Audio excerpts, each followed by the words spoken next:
Oh, Oke, selamat malam semua.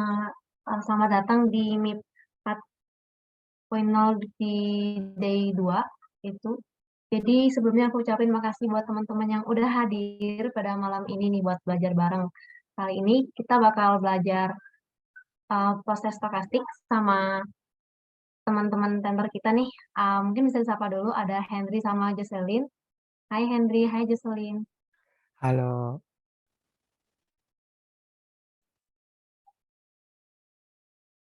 Jocelyn ada Pak? Oh, Jocelynnya mental ya?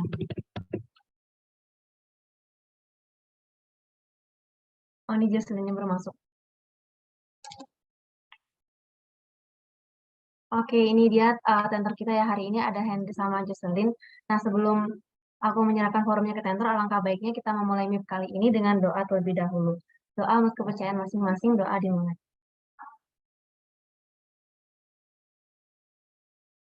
Oke, doa tak pernah selesai. Yuk kita kupas bareng prosok sama tentor kita. Aku serahin forumnya ke tentor, Jocelyn sama Henry. Terus buat pertanyaannya, teman-teman mungkin bisa langsung aja atau nanti kita bakal nyediain link nih kalau misalnya teman-teman malu gitu buat eh, bertanya secara langsung kita ada linknya gitu. Mungkin buat Jocelyn sama Henry bisa langsung aja, makasih.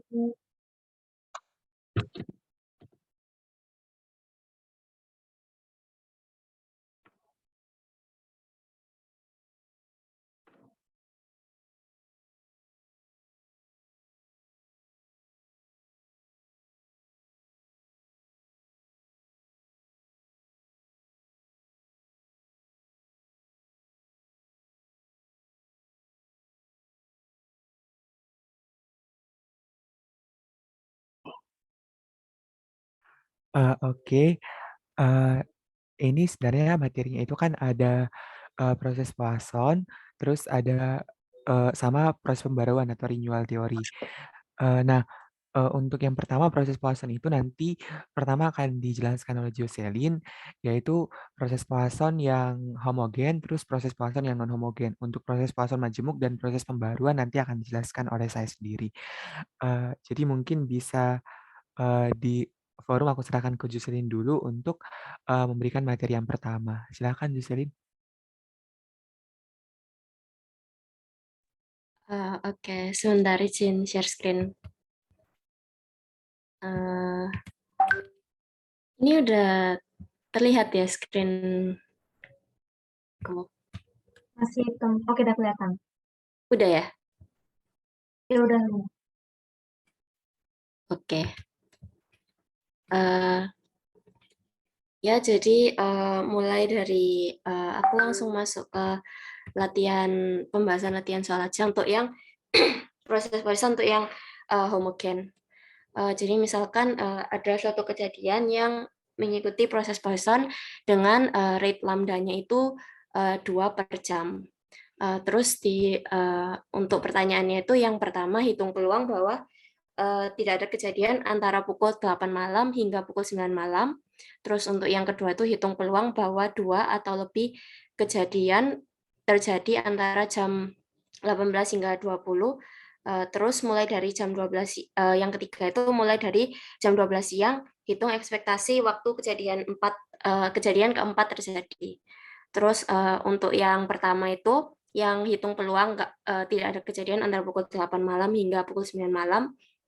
Berarti untuk ini mencari peluang dari N9 dikurangi N8 sama dengan 0. Karena kan mulai dari waktu T-nya itu 8 sampai 9 kan. Jadi untuk N9 min N8 sama dengan 0. Untuk untuk peluang yang Poisson homogen sendiri itu kan lambda dikali T pangkat N, N itu yang nolnya ini, dikali E pangkat min lambda T dibagi N faktorial kan. Jadi nanti tinggal dimasukin aja lambda T, T-nya itu kan 1 jam karena dari 8 malam hingga 9 malam kan hanya 1 jam ya. Jadi nanti lambda T 2 dikali 1 pangkat N, N-nya itu 0, dikali E pangkat min lambda T-nya itu ya 2 kali 1 dibagi 0 faktorial didapatkan sama dengan E pangkat min 2. Terus untuk yang kedua, hitung peluang bahwa 2 atau lebih kejadian terjadi antara jam 18 hingga 20. Jadi kan peluang dari karena waktunya dari 18 hingga 20, berarti kan N20 dikurangi N18 lebih besar sama dengan 2. Kan untuk peluangnya 2 atau lebih kejadian, berarti kan lebih besar sama dengan 2. Jadi sama dengan 1 dikurangi peluang N20 min N18 kurang dari 2. Kenapa kok jadi 1 min? Karena kalau nyari 2 sampai infinite kan nggak mungkin. Jadi 1 dikurangi peluang N20 min N18 kurang dari 2. Untuk PN20 min N18 kurang dari 2 ini bisa dipisah, jadi peluang N20 min N18 sama dengan 1 ditambah N20 min N18 sama dengan 0. Karena kan itu yang kurang dari 2 ya. Jadi 1 dikurangi untuk yang peluang N20 min N18 sama dengan 0 kan berarti lambda T pangkat 0 dikali E pangkat min lambda T dibagi 0 faktorial. Untuk lambdanya itu berarti masukin 2 dan T-nya tuh 2 karena dari jam 18 sampai 20 itu kan 2 jam. Berarti 2 kali 2. Terus untuk yang 1 tuh yang ini 2 kali 2 pangkat 1 dikali E pangkat min 2 kali 2 dibagi 1 faktorial. Ini kan jadinya nanti E pangkat min 4, terus untuk yang peluangnya sama dengan 1 tuh kan jadinya 4 E pangkat min 4 ya. Jadi nanti ditambah itu 5 E pangkat min 4, jadi nanti peluangnya itu 1 min 5 E pangkat min 4. Terus untuk yang ketiga, mulai dari jam 12 siang hitung ekspektasi waktu kejadian keempat terjadi. Berarti ini kan ekspektasi dari ini kan untuk waiting time, berarti S4 itu karena dia berdistribusi gamma, Sn itu kan berdistribusi gamma. Yang kalau dicari ekspektasi dari distribusi gamma itu kan N per lambda. Terus untuk N-nya sendiri itu 4 dan lambdanya itu 2 itu tadi. Jadi nanti ES4-nya itu sama dengan 2. Ini kan 2 itu mengindikasikan 2 jam. Jadi kalau misalnya dia mulai dari jam 12 siang, berarti kejadian keempat terjadinya itu kira-kira jam 2 siang ekspektasinya. Oke.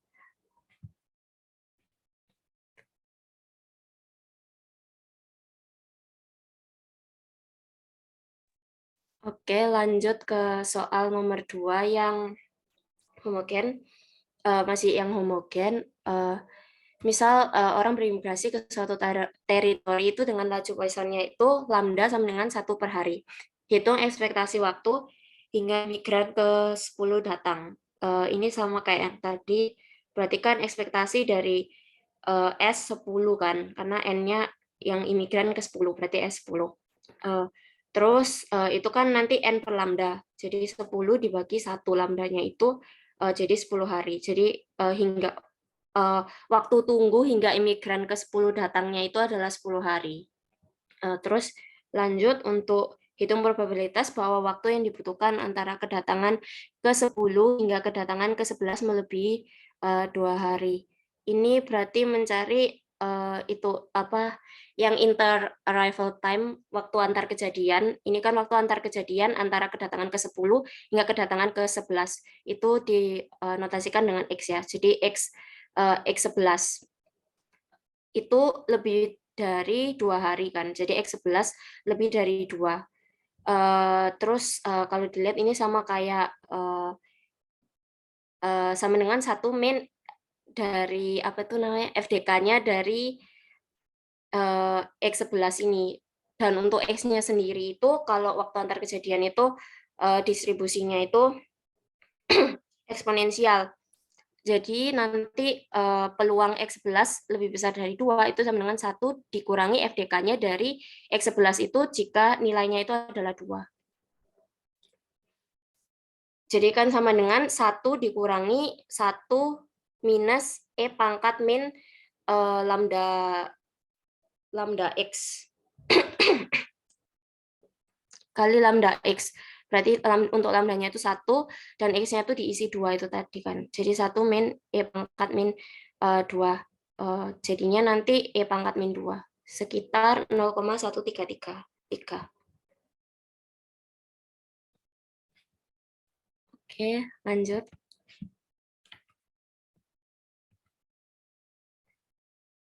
Oke, masuk ke yang non-homogen.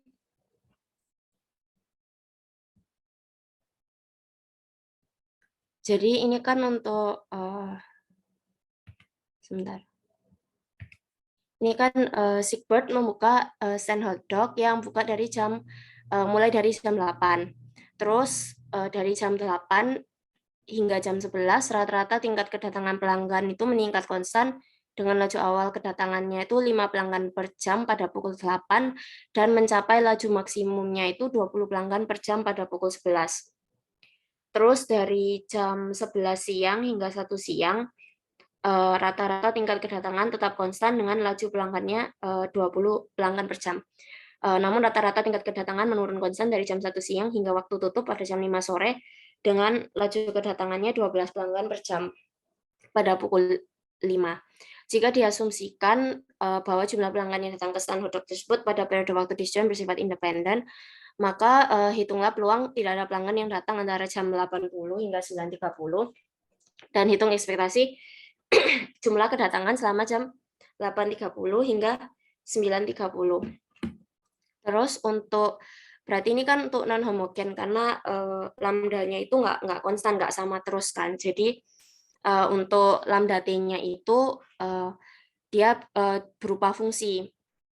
Di mana fungsinya itu nanti lambda t-nya itu yang pertama dari jam 8 sampai jam 11 itu kan rata-rata tingkat kedatangannya meningkat konstan dengan laju awal kedatangannya 5 pelanggan per jam sampai 20 pelanggan kan. Itu nanti dapatnya 5 ditambah 5T untuk T-nya itu 0 sampai 3. 0 ini mengindikasikan jam 8, sedangkan yang 3 ini mengindikasikan jam 11 itu tadi. Jadi kan dia mulai dari 5 dan berakhir maksimum 20 ini kan. Jadi nanti persamanya dapat 5 tambah 5T. Terus yang kedua untuk yang kedua waktu dari jam 11 sampai jam 1 jam 11 sampai jam 1 itu kedatangannya konstan, lajunya 20. Jadi ini 20 untuk T-nya itu 3 sampai 5. Jadi 3 ini untuk jam 11 itu 5 sampai jam 13 atau jam 1 siang. Terus untuk yang dari jam 1 sampai jam 5 itu kan dia menurun sampai sampai dia tuh jam 5 sore. Dari yang 20 ini menurun sampai 12 waktu jam 5 sorenya itu 12. Jadi nanti didapatkan persamaannya itu 20 dikurangi 2 kali T min 5. Kalau dimasukin pas, jadi 20 dikurangi misalnya T-nya itu yang 9 itu, yang mengindikasikan 5 sore itu kan berarti jadinya 12. Jadi 20 min 2T, 2 dikali T min 5 untuk jamnya T-nya itu 5 sampai 9. 5 ini untuk jam 1, 9-nya itu untuk jam 5 atau jam 17. Terus kan ini soalnya peluang tidak ada pelanggan antara jam 8.30 sampai jam 9.30. Berarti kan untuk T-nya sendiri itu berarti setengah sampai 3/2 kan. Jadi dari setengah jam sampai yang 1,5 jam setelah jam 8. Jadi untuk nyari lambda T-nya itu berarti kita cari yang dari 8.30 sampai 9.30 ini. Yang dimana 8.30 sampai 9.30 ini kan ada di ini 5 plus 5T ini kan. Karena T-nya kan dari setengah sampai 3/2 itu kan masih di dalam interval yang 0 sampai 3. Berarti kita untuk mencarinya itu integral dari batasnya itu setengah hingga 3/2 untuk persamaannya itu 5 plus 5T dt. Itu nanti ditemukan angkanya itu 10, nilainya 10. Nah, ini untuk lambda T-nya itu 10. Jadi untuk nyari peluang tidak ada pelanggan yang datang antara jam 8.30 sampai 9.30 itu nanti peluang N 3/2 dikurangi N 1/2 sama dengan 0 karena tidak ada pelanggan. itu sama dengan E pangkat min 10 itu lambda T-nya itu yaitu 10. Jadi E pangkat min 10 dikali lambda T-nya pangkat N-nya itu 0, berarti lambda T-nya itu tadi 10, N-nya 0, 10 pangkat 0 dibagi 0 faktorial. Itu nanti hasilnya E pangkat min 10. Sedangkan untuk yang 3B, ekspektasi jumlah kedatangan selama jam 8.30 hingga jam 9.30. Jadi ekspektasi N3/2 min N 1/2. Itu kan nanti kalau N-nya itu kan karena N-nya Poisson itu kan berarti ekspektasinya itu lambda T itu sendiri kan. Jadi untuk lambda T-nya itu kan 10 ini, untuk yang interval setengah sampai 3/2 ini. Jadi untuk ekspektasinya itu 10 itu tadi, lambda T-nya. Oke, lanjut ke untuk nomor 4. Jadi toko pesan kembang buka dimulai pukul 8 hingga 17. Pelanggan yang datang mengikuti proses Poisson non-homogen dengan laju kedatangan sebagai berikut. 4 dari T-nya itu 8 sampai 10. Kalau kali ini yang 8 ini maksudnya untuk jamnya ya, langsung ke jamnya. Jadi dari jam 8 sampai 10 itu dia lambda T-nya 4. Terus untuk jam 10 sampai jam 12, untuk waktu dari jam 10 sampai jam 12 itu 8. Terus untuk 12 sampai 14 jam 12 sampai jam 14 itu 8 ditambah T-12. Terus untuk 14 dari jam 14 sampai jam 17 itu dia 10 min 2 dikali T-14.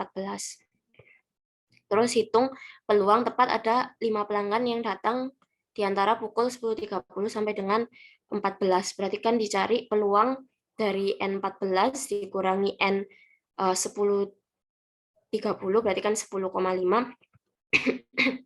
sama dengan 5. Untuk N-nya kan ada 5 pelanggan, berarti sama dengan 5. Berarti untuk pertama nyari lambda T-nya dulu. Lambda T-nya itu kan dari 10.30 sampai 14 ya. Berarti kita pakai dari yang persamaan 2 ini kan. Karena kan 10.30 ada di interval yang lambda T-nya itu 8 sampai ke yang 14 ini dengan persamaannya itu tadi 8 ditambah T-12 atau langsung T-4 aja gitu. Jadi nanti untuk persamaannya itu dimasukkan untuk integralnya, berarti kan untuk yang interval 10.30 sampai 12 dicari integralnya dari 10,5 sampai 12 itu yang 8 ini, 8 dt ditambah dari interval yang 12 sampai 14 itu nilainya 8 plus T-12 atau T-4 dt.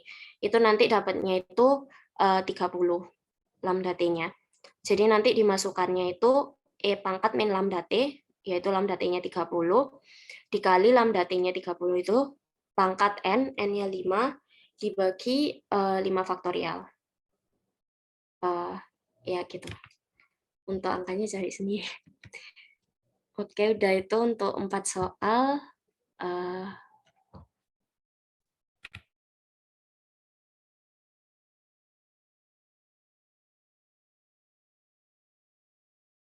Teman-teman di sini udah ada yang dikasih soal-soal, ada teman-teman ada yang mau tanya, kolom chat boleh, langsung sekarang pun juga boleh, atau lewat link yang tadi aku bagiin juga boleh. Kalau teman-teman pengen secara anonim gitu.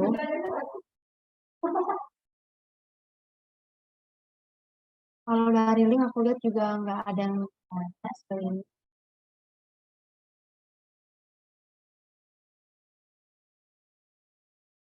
Kalau dari kolom komen juga belum, berarti sejauh ini sudah aman dulu ya teman-teman.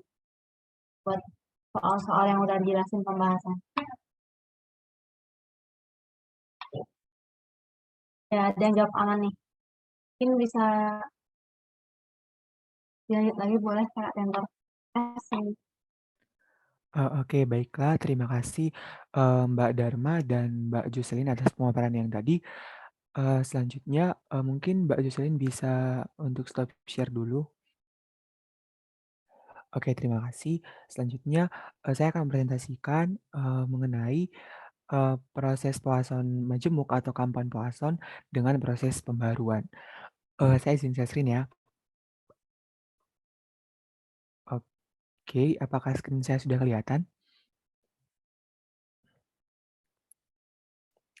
Eee, oke, sepertinya sudah kelihatan ya.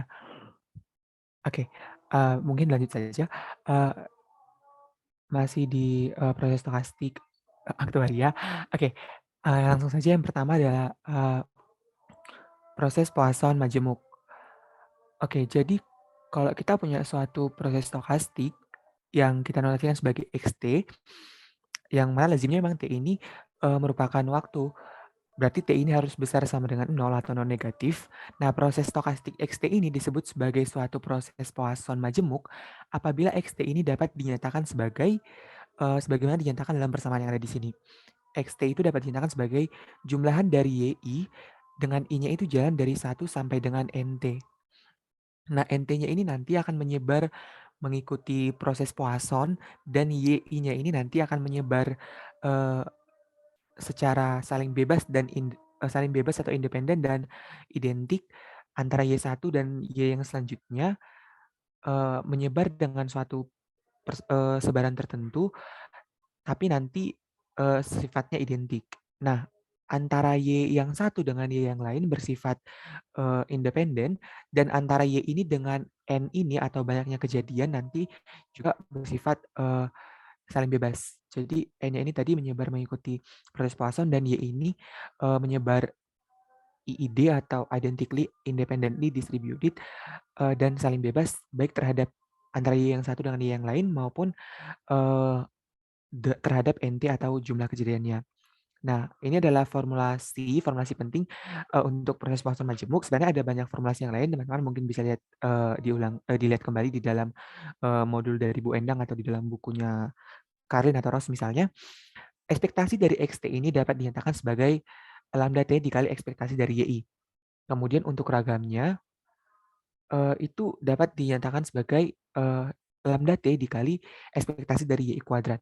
Sebenarnya sama saja dengan ketika kita belajar, pemodern aktuaria, kan itu kemarin kita punya misalnya total claim itu adalah jumlahan dari, eee, besar klaim atau severitasnya untuk masing-masing severitas dari masing-masing, klaim. Jadi, nah, jumlah klaim itu sendiri nanti sifatnya random yang biasanya memang menyebar secara Poisson, mengikuti proses Poisson sehingga, eee, total klaim itu nanti disebut sebagai, menyebar compound Poisson. Nah, di pemodern aktuaria kan kita punya ekspektasi dari N dikali ekspektasi dari X untuk mencari ekspektasi dari S-nya. Nah, itu karena ekspektasi dari NT itu kita tahu lambda T bisa kita nyatakan sebagai lambda T dikali ekspektasi dari YI dan seterusnya. Oke, mungkin langsung ke contoh soal. Eee, Migrasi suatu keluarga ke suatu daerah mengikuti proses Poisson dengan laju 2 per minggu. Berarti ada 2 keluarga per minggu dengan, fungsi jumlah anggota keluarga yang ikut migrasi tersebut. Jadi, keluarga kan ada satu keluarga nih, jumlah keluarga yang datang itu mengikuti proses Poisson dengan rate 2, sementara, eee banyaknya orang yang ada dalam keluarga tersebut yang ikut bermigrasi itu menyebar dengan, fungsi massa peluang sebagaimana dinyatakan dalam tabel berikut. Nah, kita disuruh untuk mencari rata-rata dan variansi dari banyak individu yang bermigrasi ke area tersebut dalam 5 minggu. Nah, ini merupakan suatu proses Poisson majemuk. Kenapa? Karena dapat kita nyatakan sebagai, jumlahan dari XI, kalau kita pandang XI sebagai banyaknya orang yang datang, eee atau yang ikut bermigrasi dalam satu keluarga, di mana, ini nanti I-nya itu jalan dari satu sampai dengan keluarga terakhir yang nanti keluarga terakhir itu kan berarti, urutannya adalah urutan terakhir atau NT. Nah, NT ini nanti akan menyebar mengikuti proses Poisson sebagaimana dinyatakan dalam soal dengan rate 2 per minggu. Karena bisa kita nyatakan sebagai bentuk seperti ini, berarti dia merupakan suatu proses Poisson majemuk. Atau kalau lebih jelasnya bisa dilihat di sini, XT variabel acak yang menyatakan jumlah individu yang bermigrasi ke area tersebut dalam T minggu misalnya. Berarti X ini nanti jumlahannya. Jadi XT ini nanti yang menyebar Poisson majemuk atau compound Poisson. Nah, misalkan YI menyatakan banyak individu pada keluarga ke I yang ikut bermigrasi. Berarti YI-nya tadi di sini saya pakai notasi XI ya. Berarti YI ini banyaknya individu di keluarga tersebut yang ikut bermigrasi. Nah, ekspektasi dari YI sebagaimana dinyatakan dalam persamaan yang ada di sini itu akan sama dengan lambda T dikali ekspektasi dari sebentar, dari ini seharusnya jumlah individu itu X ya. Bukan, oh masih YI ya, masih banyak individu, banyak keluarganya. Banyak individu pada keluarganya itu tadi karena dia menyebar kayak gini berarti kita tinggal cari saja ekspektasi sigma X dikali probabilitasnya.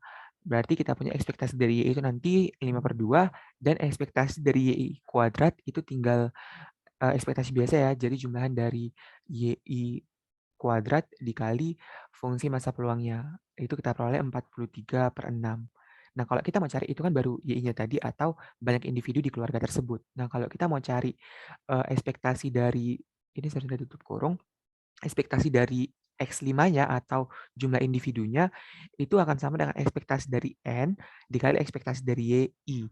Nah, karena N ini tadi menyebar Poisson, karena N ini tadi menyebar Poisson dengan rate 2 dan panjangnya itu adalah 5 karena kita mau melihat dalam 5 minggu, berarti N ini nanti menyebar Poisson dengan rate mengikuti proses Poisson dengan rate 2, maka karena panjangnya 5 berarti ekspektasi dari N-nya nanti 2 kali 5. Terus ekspektasi dikali dengan ekspektasi YI yang tadi 5/2. Hasilnya menjadi 25. Terus untuk ragamnya itu kita punya persamaan tadi, ragamnya itu adalah lambda T dikali ekspektasi dari YI kuadrat. Berarti tinggal kita masukkan saja lambda 2, terus T-nya tadi adalah 5 dikali dengan ekspektasi dari Y kuadrat, berarti 43/6. Hasilnya 215/3. Oke, ini memang contohnya tidak terlalu berkaitan dengan aktuaria, tapi kalau yang berkaitan dengan aktuaria mungkin teman-teman kita semua sudah dapat di mata kuliah pemodelan aktuaria. Atau mungkin juga yang terkenal yang mungkin akan bermanfaat sama kita kalau kita nanti sudah lulus dari UB dan menjadi aktuaris misalnya, itu nanti ada shock models misalnya. Jadi kalau kita mau buka suatu asuransi kendaraan bermotor misalnya, jadi kalau kita punya sepeda motor, eee banyaknya benturan-benturan tertentu akan mengakibatkan kerusakan. Nah, kerusakan sampai batas tertentu nanti mengakibatkan dia harus dibawa ke servis. Nah, itu berarti dia bisa mengajukan klaim. Nah, itu disebut sebagai shock models. Itu untuk contoh soal yang pertama. Nah, karena tadi di kelas B itu Bu Endang bilang disuruh bawa tabel distribusi Z, maka aku sama Jocelyn itu ngira berarti nanti ada transformasi untuk ke normal baku. Berarti kita kemungkinan besar kita disuruh untuk menggunakan teorema limit pusat. Walaupun memang belum pasti ya, tapi ya nggak apa-apa kita bahas aja. Nah, soalnya di sini dengan menggunakan teorema limit pusat, jika satu periode amatan adalah 5 minggu, berapa jumlah pengunjung eee, ini harusnya ada minimum ya. Berapa jumlah pengunjung minimum minimum dalam satu periode amatan agar satu periode tersebut masuk ke dalam kategori 5% periode terbaik. Terbaik berarti jumlah pengunjungnya paling banyak. Oke, tadi kita udah punya ekspektasi X5 dengan ragam dari X5, ekspektasinya 25 dan ragamnya 215/3. Nah, kalau kita punya N kecil adalah jumlah individu pengunjung atau yang bermigrasi ke tempat tadi dalam satu periode amatan. Nah, N ini tadi jumlah individu, saya ulang ya. Jadi N itu adalah jumlah individu pengunjung minimal. N ini adalah jumlah individu pengunjung minimal dalam satu periode amatan agar periode amatan tersebut masuk dalam kategori 5% terbaik atau 5% yang pengunjungnya paling besar. Berarti kita punya probabilitas X5 kecil n itu 0,95 karena tadi 5% terbaik ya, berarti dia ada di persentil atas atau upper percentile.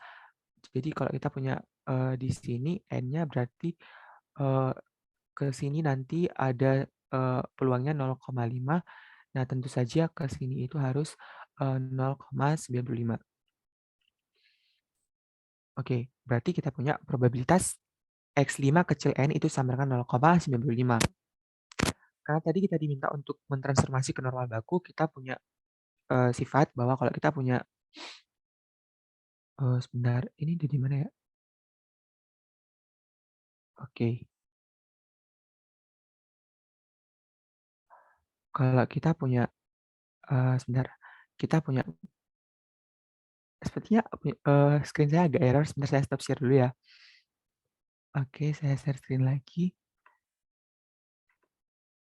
Oke, kalau kita punya PU acak, misalnya X, kita kurangkan dengan ekspektasi dari PU acak itu, ekspektasi dari X, terus kita bagi dengan simpangan baku dari X, ini akan konvergen menuju sebaran normal baku. Berarti dengan cara yang sama kita bisa lihat, kita pandang X5 sebagai perubahan acak yang tadi, banyaknya individu yang datang selama 5 minggu, berarti X5 dikurang ekspektasi dari X5 dibagi simpangan baku dari X5 ini nanti akan menyebar normal baku. Nah, kita mau mencari probabilitas ini misalnya kita nyatakan sebagai Z, Z kecil N dikurang 25 dibagi akar dari 215/3. Kenapa harus begini? Karena yang ruas kiri sudah kita lakukan transformasi, yang kanan juga harus kita lakukan transformasi. Ini harus sama dengan 0,95. Nah, 0,95 ini sendiri merupakan apa ya? FDK dari sebaran normal baku di 1,6448 dan seterusnya. Nah, berarti kita punya ini kan tadi sudah Z ya menyebar normal baku, berarti yang ini nilainya harus sama dengan yang ini. Nah, berarti N-25 dibagi akar dari 215/3 itu harus sama dengan hasil yang ada di sini. Ini nanti teman-teman silakan lihat sendiri di tabel normal baku. Nah, dengan ya ini tinggal dikali ke sini terus hasilnya ditambahkan dengan 25 kita peroleh 38, sekian-sekian. Nah, ini harus kita bulatkan ke atas 39 karena ini berkaitan dengan jumlah orang. Nggak mungkin yang 0,92. Nah, itu kalau kita mau eee, berarti suatu periode dinyatakan sebagai masuk kategori 5% terbaik itu kalau jumlah individu yang datang lebih dari atau sama dengan 39 orang. Nah, kalau kita soalnya di rombak misalnya bagaimana aproksimasi normal baku untuk probabilitas sedikitnya ada 240 orang yang datang, misalnya datang bermigrasi dalam 50 minggu, berarti karena 50 minggu kita berhadapan dengan pembacak X50. Ekspektasi dari X50 adalah lambda T dikali ekspektasi dari YI, karena tadi X ini menyebar mengikuti proses Poisson, berarti ekspektasinya 2, rate-nya tadi 2 dikali panjangnya yaitu 50, 2 dikali 50, terus ekspektasi dari YI-nya sama dengan yang tadi 5/2, hasilnya 250. Untuk ragamnya dengan cara yang sama seperti yang tadi kita punya 2 kali 50 dikali 46/6, hasilnya 4.300/6. Nah, ini sebenarnya kita harus menggunakan continuity correction, tapi kemarin pas di StatMat 2 itu pas aku nanya sama Bu Mila, itu harus pakai continuity correction atau enggak, Bu Mila bilang nggak harus pakai. Nah, biasanya di soal-soal yang dikasih Bu Mila atau Bu Endang itu kalau kita kerjakan nggak pakai continuity correction correction itu biasanya sudah benar. Nah, jadi tapi sebenarnya harus pakai continuity correction kalau kita melihat di buku-buku kayak misalnya di bukunya Ross terus atau di bukunya Carlin. Nah, jadi di sini aku pakai continuity correction. Nah, probabilitas X50 besar sama dengan 240 itu pakai continuity correction harus jadi probabilitas X50 besar sama dengan 239,5. 239,5 berawal dari sini dulu. Kalau besar sama dengan 240 karena dia sifatnya diskrit, berarti harus lebih besar dari 239. Dengan continuity correction, jadi besar sama dengan 239,5. Karena kan tadi ini kan sifatnya diskrit kan, jumlah orang yang datang itu diskrit. Nah, kalau kita mau melakukan transformasi ke dalam normal baku yang adalah sebaran kontinu, kita harus pakai continuity correction. Nah, kalau tanpa continuity correction ini tinggal 239 ini 240 ini langsung saja dibuat di sini jadi 240 dikurang 250 dan seterusnya. Nah, itu sudah biasa kita lakukan. Mungkin kita pakai continuity correction sekarang. 239 dikurang 250 dibagi akar dari 4.300/6. Ini tadi dari Bacak dikurang ekspektasinya dibagi dengan ragamnya. Nah, ini nanti akan konvergen ke sebaran normal baku, kita nyatakan sebagai Z. Nah, ini sama dengan probabilitas Z lebih dari atau sama dengan negatif 0,3992. Nah, kalau kita lihat di tabel sebenarnya nggak ada ya, karena biasanya cuma sampai 2 desimal, itu nanti hasilnya 0,6525. Nah, kalau mau lebih teliti lagi, teman-teman bisa pakai Excel atau pakai R. Oke, itu untuk proses Poisson majemuk. Selanjutnya adalah proses pembaruan. Proses pembaruan itu apa?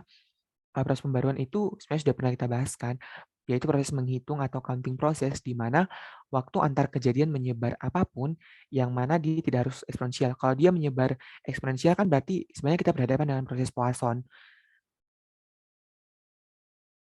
Sebenarnya kita berhadapan dengan proses Poisson. Nah, tapi syaratnya walaupun dia bisa bebas menyebar apapun, waktu antar kejadian itu harus bersifat independen dan identik. Oke, kalau sebenarnya eksponensial kan eh, cenderung lebih gampang untuk dikerjakan karena dia punya sifat utama yaitu sifat eh, memoryless atau tanpa memori.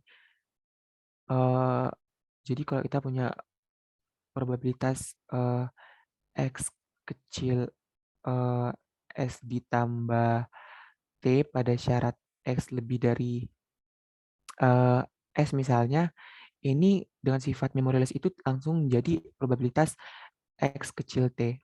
Jadi dia tidak mengingat kejadian yang sebelumnya. Nah, kalau kita berhadapan dengan yang eksponensial itu kan langsung jadi proses Poisson. Oke, ada beberapa formulasi penting yaitu probabilitas sebentar. Ada beberapa formulasi penting yaitu pertama banyaknya kedatangan sampai dengan waktu ke T bernilai lebih dari atau sama dengan T itu setara dengan waktu tunggu sampai kejadian ke N lebih kecil sama dengan T. Ya, bisa dibayangkan kalau banyak kejadiannya itu sampai waktu ke T itu besar sama dengan N, berarti kejadian ke N itu terjadi ya belum sampai kejadian T atau paling tidak di tepat di kejadian T. Itu satu formulasi. Terus ada juga kalau kita mau mencari fungsi pembaruan atau MT yang didefinisikan sebagai ekspektasi dari MT, itu dapat dicari dengan setidaknya ada 3 cara, yaitu pertama jumlahan dari probabilitas NT besar sama dengan K, K-nya jalan dari 1 sampai tak hingga. Bisa juga dicari dengan probabilitas SK kecil sama dengan T, yang mana sebenarnya tadi ini setara ya, sebagaimana dinyatakan di sini. Ini K-nya jalan dari 1 sampai tak hingga, atau dapat kita nyatakan sebagai jumlahan dari FDK K di T dengan K-nya jalan dari 1 sampai dengan tak hingga. Nah, kita juga punya formulasi bahwa probabilitas NT sama dengan N atau banyak kejadian atau dalam hal ini mungkin banyak pembaruan sampai dengan waktu ke T itu berjumlah N akan sama dengan probabilitas waktu tunggu hingga pembaruan ke N kecil sama dengan T dikurang waktu tunggu hingga pembaruan ke N plus 1 kecil sama dengan T. Oke, kalau kita ini akan sangat penting bagi kita untuk mereview kembali tentang konvolusi karena kita untuk mencari fungsi pembaruan nanti kita bisa menggunakan konvolusi. Karena ini kan sebenarnya jumlahan dari waktu SK ini kan berarti jumlahan dari waktu antar kedatangan atau inter-arrival time. Nah, jadi kalau kita punya perubahan acak X dan Y yang saling bebas stokastik, mestilah FDK dari X tambah Y di A itu sama dengan probabilitas X tambah Y kecil sama dengan A. Sebenarnya seolah-olah kita berhadapan dengan perubahan acak yang baru yang adalah X tambah Y. Nah, ini akan sama dengan integral lipat 2 pada region X tambah Y yang lebih kecil atau sama dengan A dari Fx dikali GY dx dy. Ya, definisi FKP definisi FDK gabungan pada umumnya sebenarnya. Nah, ini akan sama dengan integral lipat 2 dari terhadap X dengan batas min tak hingga sampai A min Y dan terhadap Y dengan batas min tak hingga sampai tak hingga dari Fx dikali GY. Fx ini FKP dari X-nya dan GY ini FKP dari Y-nya. Hati-hati di sini karena batas untuk X-nya itu harus A min Y karena tadi X plus Y itu harus kecil sama dengan A. Nah, ini kalau GY ini kan tidak mengandung X ya, berarti bisa kita keluarkan, kita bisa kurungkan integral min tak hingga sampai A min Y Fx dx-nya. Nah, ini kan sebenarnya sama saja dengan FDK dari X di A min Y. Bisa kita nyatakan sebagai Fx di A min Y, F besar X di A min Y. Nah, terus nanti ya harus kita tuliskan kembali integral min tak hingga sampai tak hingga dari bla bla bla ini GY dikali DY. Atau bisa kita nyatakan sebagai integral min tak hingga sampai tak hingga dari f dkx di A min Y dikali dengan FKP dari Y, DY. Oke, nah ini tadi baru FDK-nya atau fungsi distribusi kumulatifnya. Kalau kita mau mencari fungsi kepekatan peluangnya, kita turunkan saja. Jadi turunan dari FDK yang tadi. Ya, FDK-nya tadi kan Fx di FDKX di amin Y dikali dengan FDK-nya tadi kan integral min hingga sampai hingga dari FDKX di amin Y dikali dengan GY DY. Oke. Di sini ada contoh tentang stopping time. Kenapa kita perlu melihat stopping time itu karena kalau kita mau berhadapan dengan permasalahan yang melibatkan persamaan Wald yang didefinisikan sebagai ekspektasi Sn sama dengan ekspektasi Xi dikali ekspektasi N, itu kita harus menyatakan N sebagai stopping time-nya. Jadi kita nggak boleh langsung N-nya itu sembarang, misalnya kalau apa ya, misalnya jumlah kejadian gitu nggak boleh, harus stopping time. Oke, misalnya kita punya suatu random walk sebagaimana dinyatakan dalam gambar ini, misalnya XI itu menyebar identik dan independen, di mana probabilitas X sama dengan 1 bernilai P dan probabilitas X sama dengan min 1 bernilai 1 min P, atau kita nyatakan sebagai Q. Nah, didefinisikan Sn itu sebagai jumlah dari XI-nya jalan dari 1 sampai N. Atau bisa kita pandang Sn itu sebagai posisi dari partikel yang bergerak dengan random walk tadi. Jadi kalau misalnya dia dari 1 terus ke 0 berarti Sn ini kan jumlah dari terus min 1 berarti posisinya harusnya Sn itu bernilai 1 ditambah negatif 1 yang adalah 0. Nah, kalau kita lihat di sini kan dia naik dulu terus turun di 0. Berarti Sn ini sebenarnya posisi dari partikel yang bergerak mengikuti suatu random walk yang ada di sini. Nah, stopping time adalah N besar yang memenuhi N besar sama dengan minimum dari himpunan N yang memenuhi Sn sama dengan 1. Atau N adalah waktu pertama Sn mencapai 1. Nah, kita diminta untuk mencari ekspektasi dari N. Nah, kita punya persamaan Wald tadi karena N itu sudah pasti sebagai stopping time-nya, ekspektasi dari Sn itu sama dengan ekspektasi dari Xi dikali dengan ekspektasi dari N. Nah, karena kita tadi punya X-nya itu menyebar mengikuti fungsi massa peluang yang ada di sini, berarti ekspektasinya 1 dikali P ditambah negatif 1 dikali Q. Berarti P dikurang Q dikali, kalau mau mencari ekspektasi dari Sn-nya harus P dikurang Q dikali ekspektasi dari N, atau stopping time-nya. Nah, kita mau Sn-nya itu berada di 1. Tadi untuk mencapai 1 kan. Kita mau Sn ini harus di 1 untuk setiap N. Nah, mestilah ekspektasi dari Sn itu sama dengan 1. Nah, ini harus sama dengan 1. Nah, ada 3 kemungkinan nilai dari P min Q. Kalau P sama dengan Q, ini pasti 0. Berarti 1 sama dengan 0 dikali ekspektasi dari N atau stopping time-nya tadi. Ya, ini kan nggak mungkin ya 0 dikali En-nya itu menilai 1, atau nggak masuk akal sebenarnya, atau doesn't make sense. Maka ini nggak mungkin, nggak ada yang memenuhi. Nah, untuk P kecil Q, ruas kanan ini nanti, ruas kanan pada ruas kanan ini nanti sebenarnya akan bernilai negatif, maksudnya P min Q-nya akan bernilai negatif, dan ruas kirinya harus 1.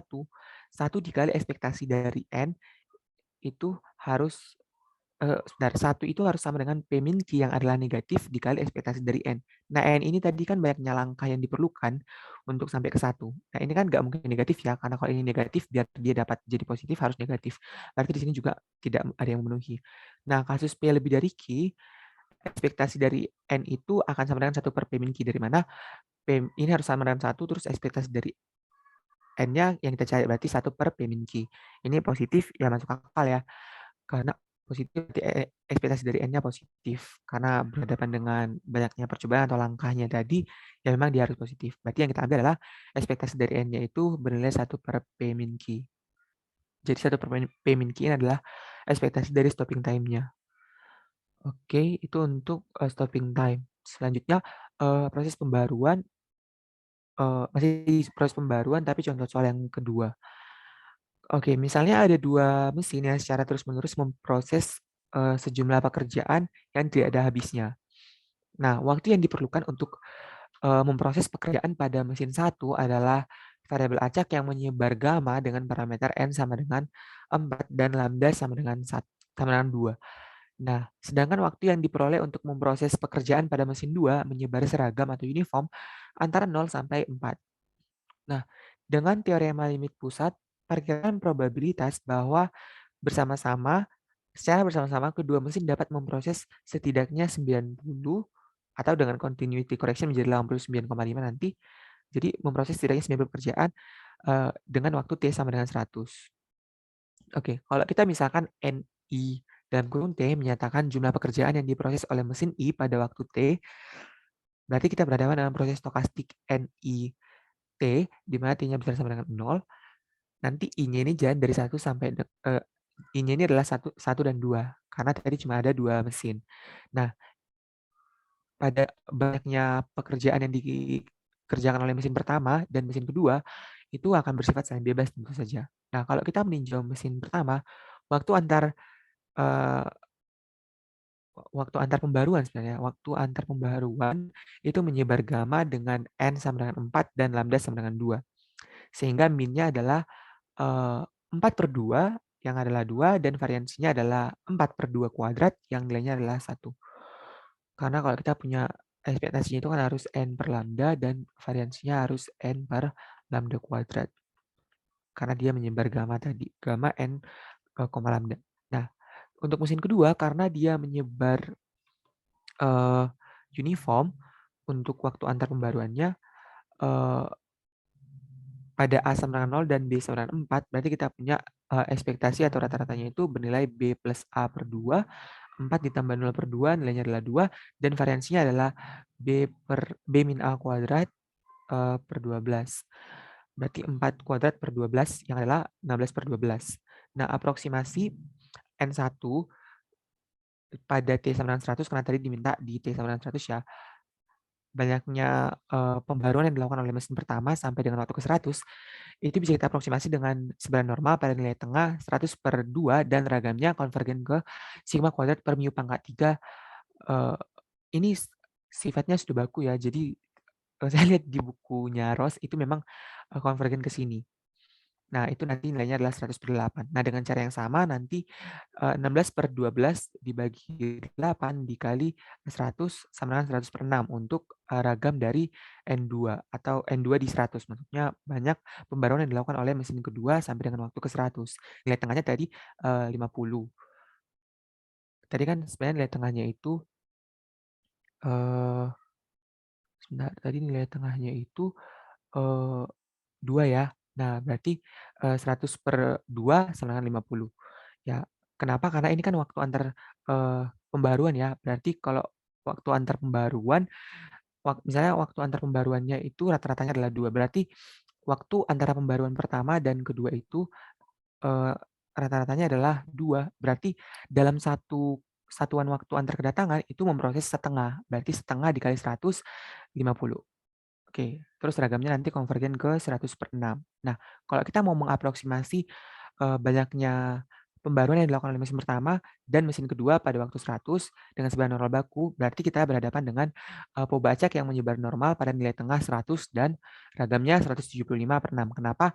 Kalau kita punya X menyebar normal pada nilai tengah mu X dan ragam sigma kuadrat X1 misalnya, terus ini berarti X1, terus X2 menyebar normal pada nilai tengah mu X2 dan ragam sigma kuadrat X2, nanti X1 tambah X2 itu akan menyebar normal juga pada nilai tengah mu X1 tambah mu X2 dan ragamnya nanti sama dengan sigma kuadrat X1 ditambah sigma kuadrat X2.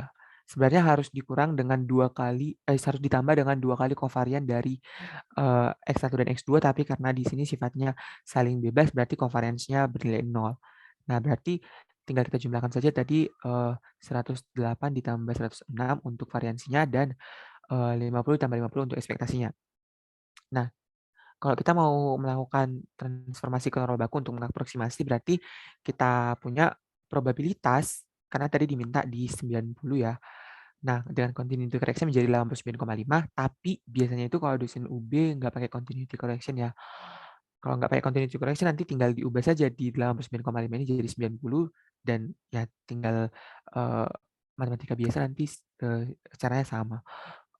Berarti probabilitas N1 di 100 ditambah N2 di 100 bernilai lebih dari 89,5 itu akan sama dengan ini sebenarnya bukan sama dengan ya, ini kita aproksimasi dengan teorema limit pusat nanti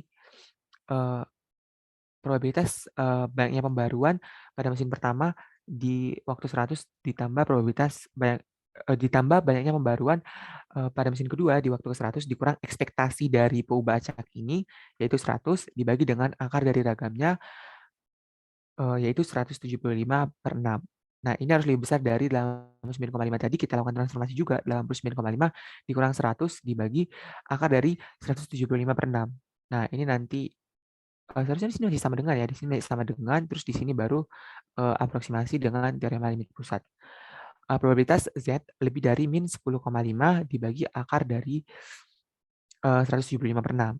Nah, ini nanti berapa saya lupa persisnya ini hasilnya berapa, tapi nanti kalau kita lihat di tabel normal baku atau kalau kita pakai Excel atau pakai R atau sejenisnya itu nanti hasilnya menjadi 1 dikurangi ini hasilnya menjadi 0,9741. Itu untuk materi proses Poisson itu materi untuk compound Poisson proses atau proses Poisson majemuk dan proses pembaruan. Mungkin saya kembalikan ke moderator dulu untuk tanya jawabnya. Oke, makasih Henry buat materinya dari teman-teman. Kalau sejauh ini dari yang udah Henry paparin soal-soalnya, ada pertanyaan atau enggak? Kalau ada boleh di kolom chat, boleh juga on mic. Terus kalau mau anonim boleh lewat link yang udah aku bagiin sebelumnya. Mungkin juga aku bagiin ulang sembari aku bakal ngecek itu ada atau enggak. Ya, teman-teman boleh banget sih langsung on mic. Atau terpantau mungkin udah paham ya atau masih mencerna-mencerna gitu. Kalau di link aku cek masih belum ada yang nanya juga secara anonim buat Kostok.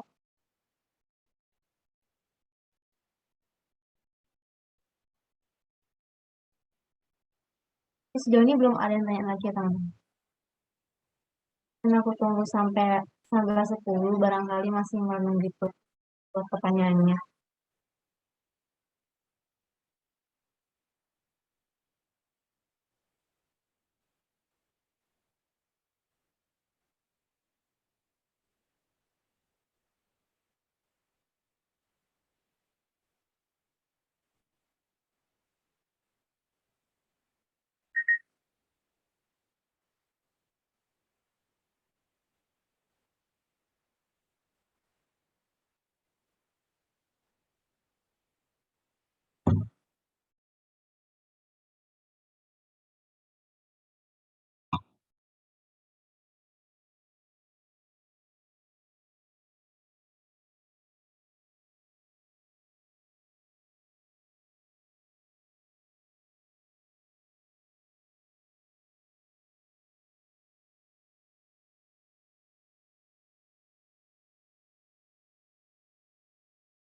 Jadi buat teman-teman masih buka nih sesi jawab atau apa gitu.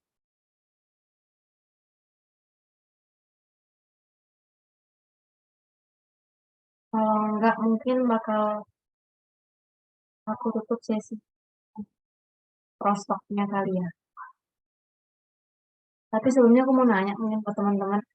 Kan ini A20-nya berarti untuk prostok selesai lebih awal dari rundown ya. Kalau misalnya next kan masih ada simulasi aktuaria itu kalau kita ikutin rundown ada 20.00 baru mulai. Jadi sekitar 50 menit lagi cukup lama. Ada teman-teman kalau itu dimajuin pada setuju atau enggak.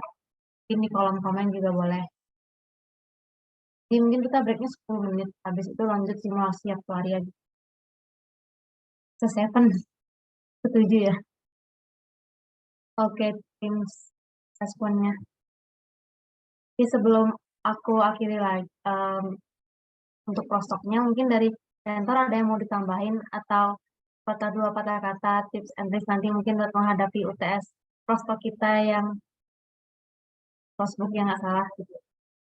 Sama yang boleh bawa tabel. Oke. Mungkin dari Henry sama Selin.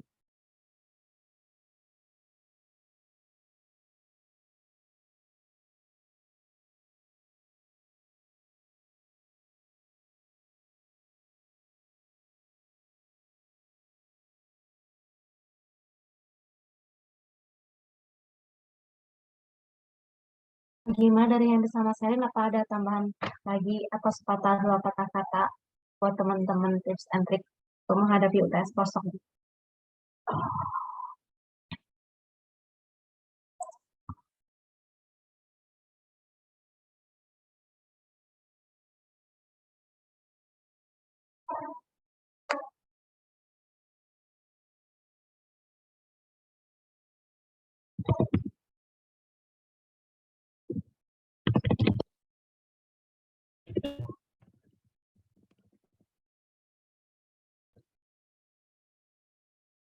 Oke deh, yang mungkin dari tentor juga terasa nggak ada tambahan gitu. Oh, dari Henry katanya nggak ada. Oke sih.